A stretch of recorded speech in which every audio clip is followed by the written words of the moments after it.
Japanese Fairy Tales by Yei Theodora Ozaki. Chapter 10. The Mirror of Matsuyama. The Mirror of Matsuyama, a story of old Japan. Long years ago in old Japan, there lived in the province of Echigo, a very remote part of Japan even in these days, a man and his wife. When this story begins, they had been married for some years and were blessed with one little daughter.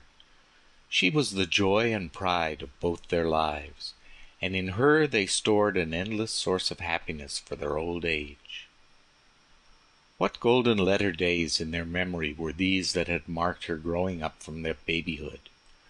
The visit to the temple when she was just 30 days old, her proud mother carrying her, robed in ceremonial kimono, to be put under the patronage of the family's household god. Then her first dolls' festival, when her parents gave her a set of dolls and their miniature belongings to be added to as year succeeded year. And perhaps the most important occasion of all, on her 3rd birthday, when her first obi, a broad brocade sash of scarlet and gold, was tied round her small waist, a sign that she had crossed the threshold of girlhood and left infancy behind. Now that she was 7 years of age, she had learned to talk and to wait upon her parents in those several little ways so dear to the hearts of fond parents. Their cup of happiness seemed full. There could not be found in the whole of the island empire a happier little family. One day there was much excitement in the home, for the father had been suddenly summoned to the capital on business. In these days of railways and jinrickshaws and other rapid modes of traveling, it is difficult to realize what such a journey as that from Matsuyama to Kyoto meant. The roads were rough and bad, and ordinary people had to walk every step of the way, whether the distance were 100 or several hundred miles. Indeed, in those days it was as great an undertaking to go up to the capital as it is for a Japanese to make a voyage to Europe now. So the wife was very anxious while she helped her husband get ready for the long journey, knowing what an arduous task lay before him. Vainly she wished that she could accompany him, but the distance was too great for the mother and child to go, and besides that it was the wife's duty to take care of the home. All was ready at last, and the husband stood in the porch with his little family round him. "Do not be anxious. I will come back soon," said the man. "While I am away, take care of everything, and especially of our little daughter." "Yes, we shall be all right. But you must take care of yourself, and delay not a day in coming back to us," said the wife, while the tears fell like rain from her eyes. The little girl was the only one to smile, for she was ignorant of the sorrow of parting, and did not know that going to the capital was at all different from walking to the next village, which her father did very often. She ran to his side and caught hold of his long sleeve to keep him a moment. "Father, I will be very good while I am waiting for you to come back, so please bring me a present." As the father turned to take a last look at his weeping wife and smiling, eager child, he felt as if someone were pulling him back by the hair, so hard was it for him to leave them behind, for they had never been separated before. But he knew that he must go, for the call was imperative. With a great effort he ceased to think, and resolutely turning away, he went quickly down the little garden and out through the gate. His wife, catching up the little child in her arms, ran as far as the gate, and watched him as he went down the road between the pines till he was lost in the haze of the distance, and all she could see was his quaint peaked hat, and at last that vanished too. "Now father has gone. You and I must take care of everything till he comes back," said the mother, as she made her way back to the house. "Yes, I will be very good," said the child, nodding her head, And when father comes home, please tell him how good I have been, and then perhaps he will give me a present." "Father is sure to bring you something that you want very much, I know, for I asked him to bring you a doll. You must think of father every day and pray for a safe journey till he comes back." "Oh, yes, when he comes home again, how happy I shall be," said the child, clapping her hands, and her face growing bright with joy at the glad thought. It seemed to the mother as she looked at the child's face that her love for her grew deeper and deeper. Then she set to work to make the winter clothes for the three of them. She set up her simple wooden spinning wheel and spun the thread before she began to weave the stuffs. In the intervals of her work, she directed the little girl's games and taught her to read the old stories of her country. Thus did the wife find consolation in work during the lonely days of her husband's absence. While the time was thus slipping quickly by in the quiet home, the husband finished his business and returned. It would have been difficult for anyone who did not know the man well to recognize him. He had traveled day after day, exposed to all weathers for about a month altogether, and was sunburnt to bronze. But his fond wife and child knew him at a glance, and flew to meet him from either side, each catching hold of one of his sleeves in their eager greeting. Both the man and his wife rejoiced to find each other well. It seemed a very long time to all, till, the mother and child helping, his straw sandals were untied, his large umbrella hat taken off, and he was again in their midst, in the old familiar sitting room that had been so empty while he was away. As soon as they sat down on the white mats, the father opened a bamboo basket that he had brought with him, and took out a beautiful doll and a lacquer box full of cakes. "Here," he said to the little girl, "is a present for you. It is a prize for taking care of mother and the house so well while I was away." "Thank you," said the child, and she bowed her head to the ground, and then put out her hand just like a little maple leaf with its eager, widespread fingers, to take the doll and the box, both of which, coming from the capital, were prettier than anything she had ever seen. No words can tell how delighted this little girl was. Her face seemed as if it would melt with joy, and she had no eyes and no thought for anything else. Again the husband dived into the basket and brought out this time a square wooden box, carefully tied up with red and white string, and handing it to his wife said, "And this is for you." The wife took the box, and opening it carefully took out a metal disc with a handle attached.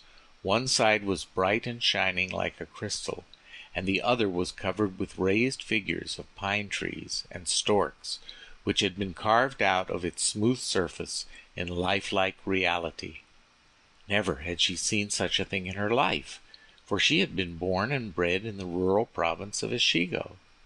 She gazed into the shining disc and looked up with surprise and wonder pictured on her face. She said, "I see somebody looking at me in this round thing. What is that you have given me?" The husband laughed and said, "Why, it is your own face that you see. What I have brought you is called a mirror, and whoever looks into its clear surface can see their own form reflected there. Although there are none to be found in this out-of-the-way place, yet they have been in use in the capital from the most ancient times. There the mirror is considered a very necessary requisite for a woman to possess. There is an old proverb that, as the sword is the soul of the samurai, so is the mirror the soul of a woman. And according to popular tradition, a woman's mirror is an index to her own heart. If she keeps it bright and clear, so is her heart pure and good. It is also one of the treasures that form the insignia of the emperor, so you must lay great store to your mirror and use it carefully." The wife listened to all that her husband told her, and was pleased at learning so much that was new to her. She was still more pleased at the precious gift, his token of remembrance while he had been away. If the mirror represents my soul, I shall certainly treasure it as a valuable possession, and never will I use it carelessly. Saying so, she lifted it as high as her forehead in grateful acknowledgment of the gift, and then shut it up in its box and put it away. The wife saw that her husband was very tired, and set about serving the evening meal and making everything as comfortable as she could for him. It seemed to the little family as if they had not known what true happiness was before. So glad were they to be together again, and this evening the father had much to tell of his journey and of all he had seen at the great capital. Time passed away in the peaceful home, and the parents saw their fondest hopes realized as their daughter grew from childhood into a beautiful girl of 16. As a gem of priceless value is held in its proud owner's hand, so had they reared her with unceasing love and care, and now their pains were more than doubly rewarded. What a comfort she was to her mother as she went about the house taking her part in the housekeeping, and how proud her father was of her, for she daily reminded him of her mother when he had first married her. But alas, in this world nothing lasts forever. Even the moon is not always perfect in shape, but loses its roundness with time, and flowers bloom and then fade. So at last the happiness of this family was broken up by a great sorrow. The good and gentle wife and mother was one day taken ill. In the first days of her illness, the father and daughter thought that it was only a cold, and were not particularly anxious. But the days went by, and still the mother did not get better. She only grew worse. And the doctor was puzzled, for in spite of all he did, the poor woman grew weaker day by day. The father and daughter were stricken with grief, and day or night the girl never left her mother's side. But in spite of all their efforts, the woman's life was not to be saved. One day, as the girl sat near her mother's bed, trying to hide with a cheery smile the gnawing trouble in her heart, the mother roused herself, and taking her daughter's hand, gazed earnestly and lovingly into her eyes. Her breath was labored, and she spoke with difficulty. "My daughter, I am sure that nothing can save me now. When I am dead, promise me to take care of your dear father, and try to be a good and dutiful woman." "Oh, mother," said the girl as the tears rushed to her eyes, "you must not say such things. All you have to do is make haste and get well. That will bring the greatest happiness to father and myself." "Yes, I know, and it is a comfort to me in my last days to know how greatly you long for me to get better. But it is not to be. Do not look so sorrowful, for it was so ordained in my previous state of existence that I should die in this life just at this time. Knowing this, I am quite resigned to my fate. And now I have something to give you, whereby to remember me while I am gone." Putting her hand out, she took from the side of the pillow a square wooden box tied up with a silken cord and tassels. Undoing this very carefully, she took out of the box the mirror that her husband had given her years ago. "When you were still a little child, your father went up to the capital and brought me back, as a present, this treasure. It is called a mirror. This I give you before I die.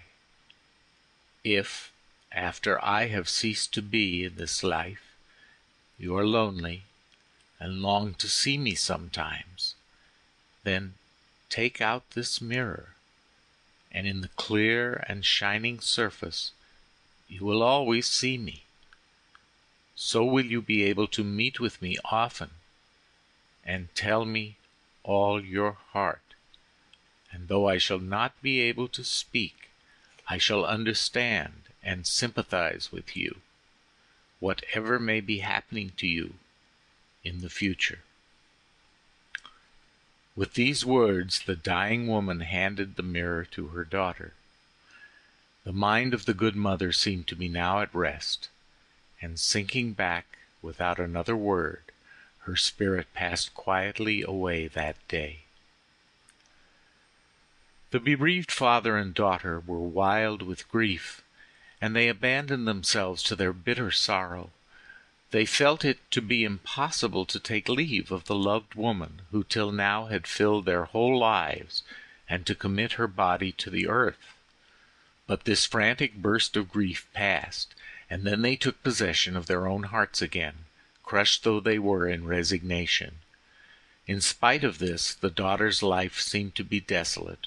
Her love for her dead mother did not grow less with time, and so keen was her remembrance that everything in daily life, even the falling of the rain and the blowing of the wind, reminded her of her mother's death, and all that they had loved and shared together. One day, when her father was out, and she was fulfilling her household duties alone, her loneliness and sorrow seemed more than she could bear. She threw herself down in her mother's room, and wept as if her heart would break. Poor child! She longed just for one glimpse of the loved face, one sound of the voice calling her pet name, or for one moment's forgetfulness of the aching void in her heart. Suddenly she sat up. Her mother's last words had rung through her memory, hitherto dulled by her grief. "Oh, my mother told me when she gave me the mirror as a parting gift that whenever I looked into it I should be able to meet her, to see her. I had nearly forgotten her last words. How stupid I am! I will get the mirror now and see if it can possibly be true." She dried her eyes quickly, and going to the cupboard, took out the box that contained the mirror, her heart beating with expectation as she lifted the mirror out and gazed into its smooth face. Behold, her mother's words were true. In the round mirror before her, she saw her mother's face. But oh, the joyful surprise! It was not her mother, thin and wasted by illness, but the young and beautiful woman, as she remembered her, far back in the days of her own earliest childhood. It seemed to the girl that the face in the mirror must soon speak, almost that she heard the voice of her mother, telling her again to grow up to be a good woman and a dutiful daughter. So earnestly did the eyes in the mirror look back into her own. "It is certainly my mother's soul that I see. She knows how miserable I am without her, and she has come to comfort me.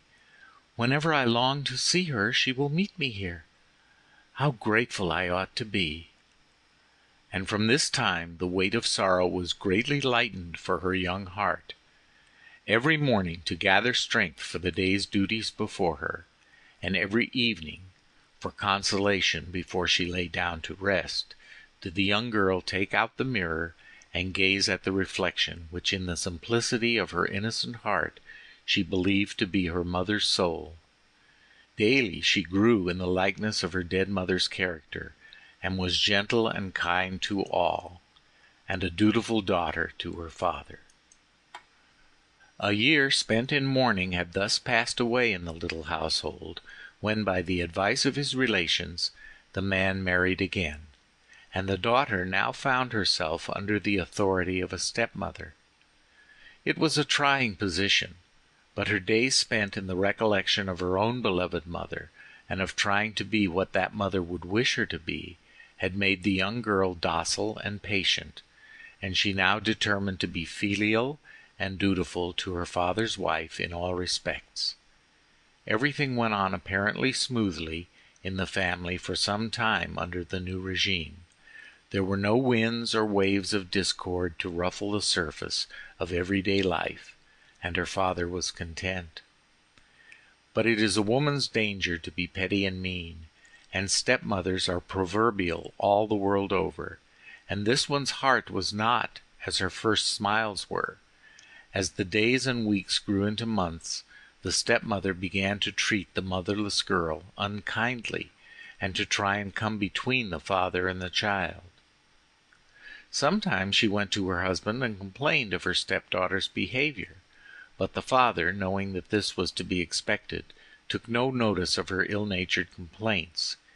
Instead of lessening his affection for his daughter, as the woman desired, her grumblings only made him think of her the more. The woman soon saw that he began to show more concern for his lonely child than before. This did not please her at all, and she began to turn over in her mind how she could by some means or other drive her stepchild out of the house. So crooked did the woman's heart become. She watched the girl carefully, and one day, peeping into her room in the early morning, she thought she discovered a grave enough sin of which to accuse the child to her father. The woman herself was a little frightened too at what she had seen. So she went at once to her husband, and wiping away some false tears, she said in a sad voice, "Please give me permission to leave you today." The man was completely taken by surprise at the suddenness of her request, and wondered whatever was the matter. "Do you find it so disagreeable," he asked, "in my house, that you can stay no longer?" No, it has nothing to do with you. Even in my dreams I have never thought that I wished to leave your side. But if I go on living here, I am in danger of losing my life. So I think it best for all concerned that you should allow me to go home." And the woman began to weep afresh.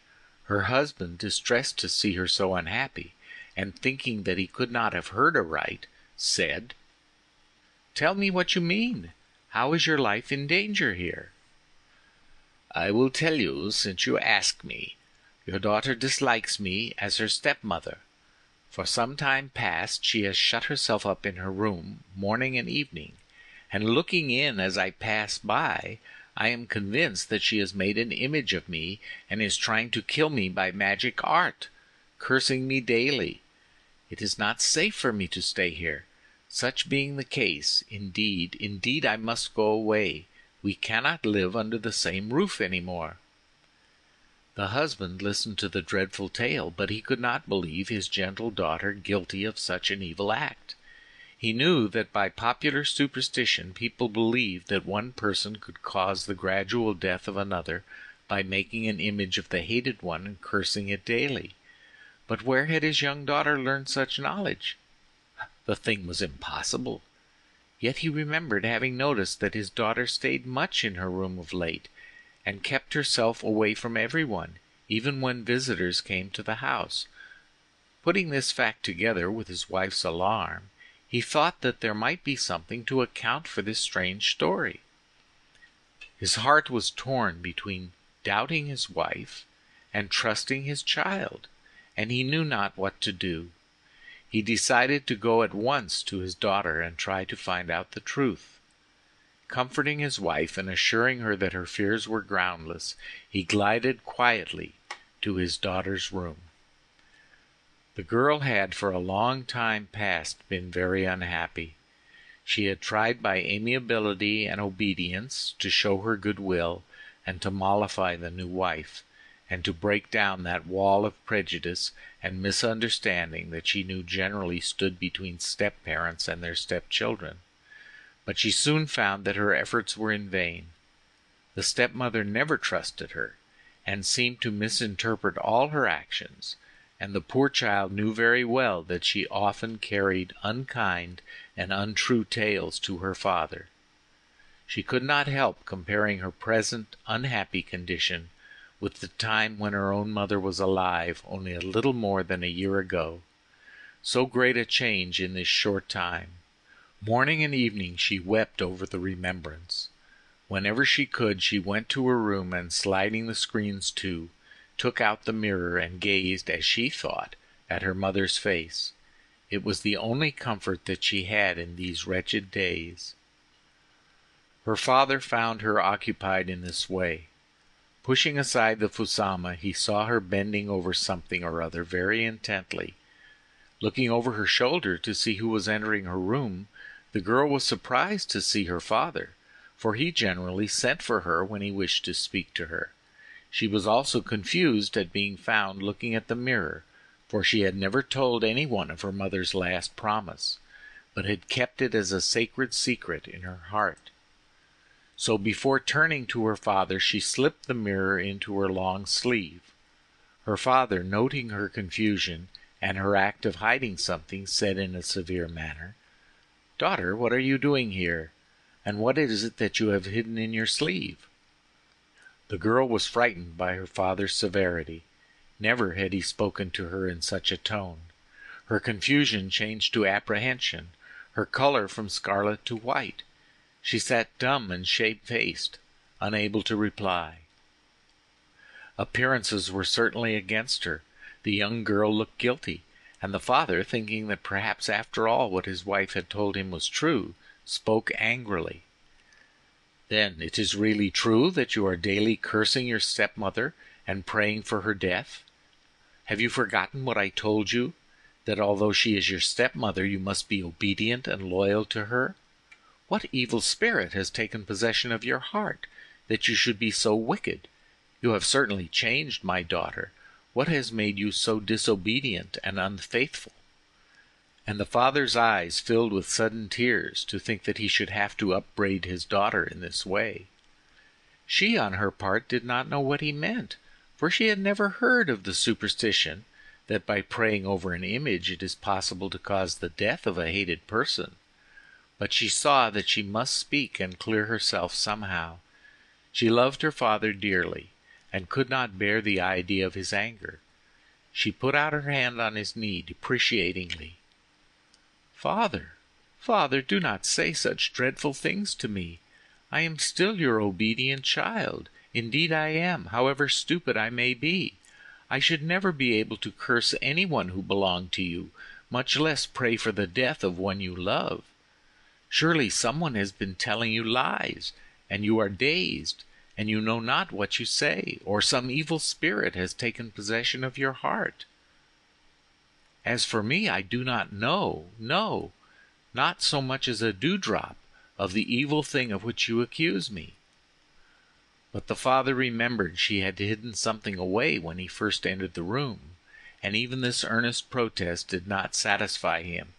He wished to clear up all his doubts once and for all. "Then why are you always alone in your room these days? And tell me, what is that you have hidden in your sleeve? Show it to me at once." Then the daughter, though shy of confessing how she had cherished her mother's memory, saw that she must tell her father all in order to clear herself. So she slipped the mirror out from her long sleeve and laid it before him. "This," she said, "is what you saw me looking at just now." "Why," he said in great surprise, "this is the mirror that I brought as a gift to your mother when I went up to the capital many years ago. And so you have kept it all this time? Now why do you spend so much of your time before this mirror?" Then she told him of her mother's last words, and of how she had promised to meet her child whenever she looked into the glass. But still the father could not understand the simplicity of his daughter's character in not knowing that what she saw reflected in the mirror was in reality her own face, and not that of her mother. "What do you mean?" he asked. "I do not understand how you can meet the soul of your lost mother by looking in this mirror." "It is indeed true," said the girl, "and if you don't believe what I say, look for yourself." And she placed the mirror before her. There, looking back from the smooth metal disc, was her own sweet face. She pointed to the reflection seriously. "Do you doubt me still?" she asked earnestly, looking up into his face. With an exclamation of sudden understanding, the father smote his two hands together. "How stupid I am! At last I understand. Your face is as like your mother's as the two sides of a melon. Thus you have looked at the reflection of your face all this time, thinking that you were brought face to face with your lost mother. You are truly a faithful child.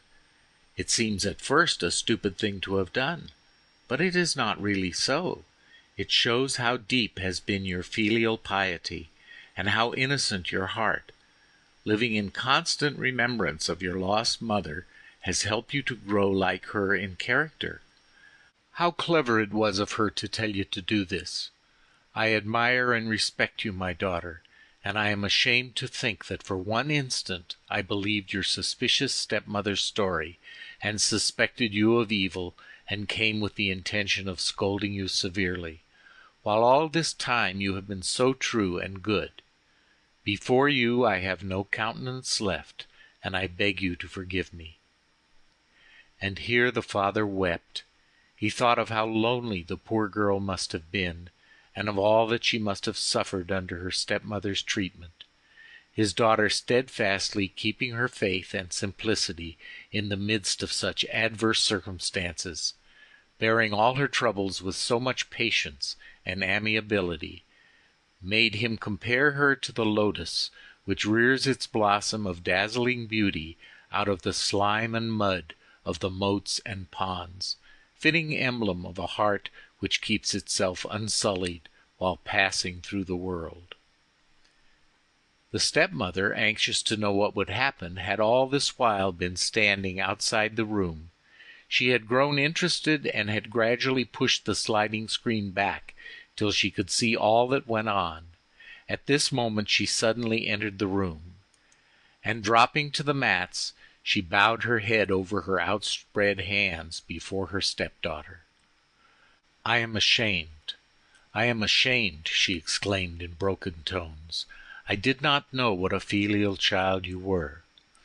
Through no fault of yours, but with a stepmother's jealous heart, I have disliked you all the time. Hating you so much myself, it was but natural that I should think you reciprocated the feeling.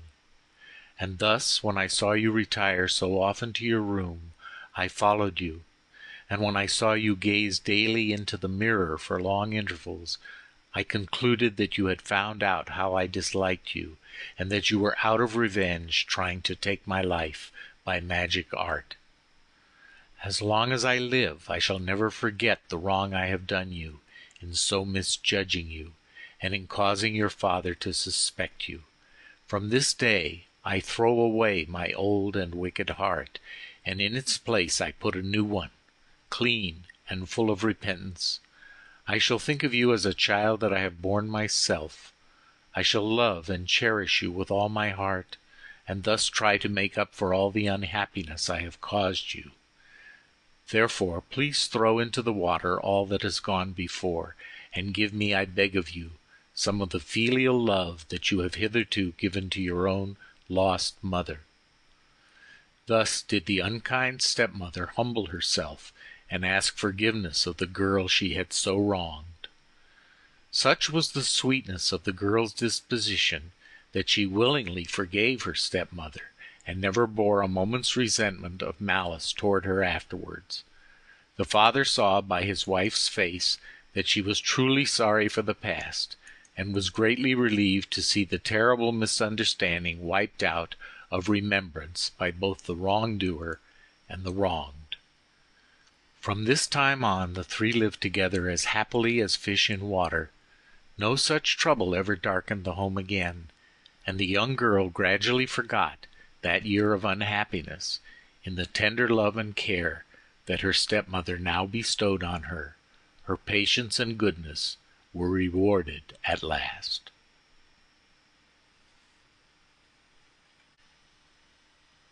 End of Chapter 10. The Mirror of Matsuyama.